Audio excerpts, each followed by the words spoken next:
ರಾಹುಲ್ ಭೇಟಿಯಾದ ಸಿದ್ದು ದೆಹಲಿಯಲ್ಲಿ ಮೀಟಿಂಗ್ ಮುಂದಿನ ಸಿಎಂ ಬಗ್ಗೆ ರಾಹುಲ್ ಗಾಂಧಿ ಸಿದ್ದು ಮಾತುಕತೆ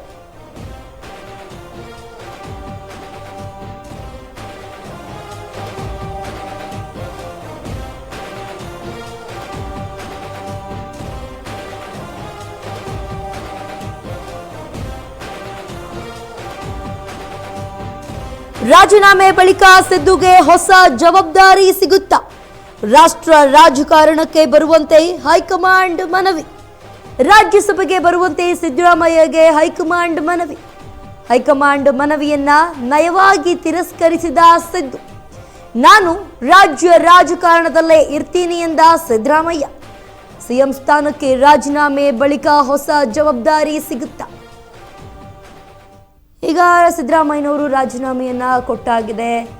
ರಾಜ್ಯಪಾಲರು ಅಂಗೀಕಾರವನ್ನ ಕೂಡ ಮಾಡಿಯಾಗಿದೆ ಅದೆಲ್ಲದರ ನಂತರ ಸಿದ್ದರಾಮಯ್ಯನವರು ರಾಜೀನಾಮೆ ಕೊಟ್ಟ ಬಳಿಕ ದೆಹಲಿ ಪ್ರಯಾಣವನ್ನ ಬೆಳೆಸಿದ್ರು ಅಲ್ಲಿ ರಾಹುಲ್ ಗಾಂಧಿ ಸೋನಿಯಾ ಗಾಂಧಿ ಹಾಗೆ ಖರ್ಗೆ ಅವರನ್ನ ಕೂಡ ಭೇಟಿ ಮಾಡಿದ್ರು ಈ ರಾಹುಲ್ ಗಾಂಧಿ ಅವರನ್ನ ಸಿದ್ದು ಅವರು ಭೇಟಿಯಾಗಿ ಒಂದಷ್ಟು ಮಾತುಕತೆ ನಡೆದಿದೆ ನೆಕ್ಸ್ಟ್ ಸಿಎಂ ಯಾರು ಅನ್ನುವಂತಹ ಚರ್ಚೆ ಕೂಡ ನಡೀತಾ ಇದೆ ರಾಹುಲ್ ಗಾಂಧಿ ಹಾಗೆ ಸಿದ್ದು ಇಬ್ಬರು ಕೂಡ ಮಾತನಾಡ್ಕೊಳ್ತಿದ್ದಾರೆ ಮುಂದಿನ ಸಿಎಂ ಯಾರಾಗಬೇಕು ಯಾರಾಗ್ತಾರೆ ಅನ್ನುವಂತಹ ಚರ್ಚೆಗಳು ಕೂಡ ಶುರುವಾಗಿದೆ ಅದ್ರ ಜೊತೆಗೆ ರಾಜೀನಾಮೆ ಕೊಟ್ಟ ಬಳಿಕ ಈಗ ಸಿಎಂ ಸ್ಥಾನದಿಂದ ಅಂದರೆ ಹೊರಬಂದಿದ್ದಾರೆ ರಾಜೀನಾಮೆ ಕೊಟ್ಟಿದ್ದಾರೆ ಸಿದ್ದರಾಮಯ್ಯನವರು ಈಗ ಹೊಸ ಜವಾಬ್ದಾರಿ ಏನಾದರೂ ಸಿಕ್ಕುತ್ತಾ ರಾಷ್ಟ್ರ ರಾಜಕಾರಣಕ್ಕೆ ಬರುವಂತೆ ಹೈಕಮಾಂಡ್ ಮನವಿಯನ್ನು ಕೂಡ ಮಾಡಿದೆ ಸಿದ್ದರಾಮಯ್ಯನವ್ರನ್ನ ರಾಷ್ಟ್ರ ರಾಜಕಾರಣಕ್ಕೆ ಬರುವಂತೆ ಹೈಕಮಾಂಡ್ ಮನವಿ ಮಾಡಿದೆ ಆದರೆ ಸಿದ್ದರಾಮಯ್ಯನವರು ಇಲ್ಲ ನಾನು ಬರೋದಿಲ್ಲ ನಾನು ರಾಜ್ಯ ರಾಜಕಾರಣದಲ್ಲೇ ಇರ್ತೀನಿ ಅಂತ ಹೇಳ್ಬಿಟ್ಟು ನಯವಾಗಿ ಕೊಟ್ಟಂತಹ ಆಫರನ್ನು ತಿರಸ್ಕರಿಸಿದ್ದಾರೆ ಆದರೆ ಈಗ ಸಿಎಂ ಸ್ಥಾನಕ್ಕೆ ರಾಜೀನಾಮೆ ಬಳಿಕ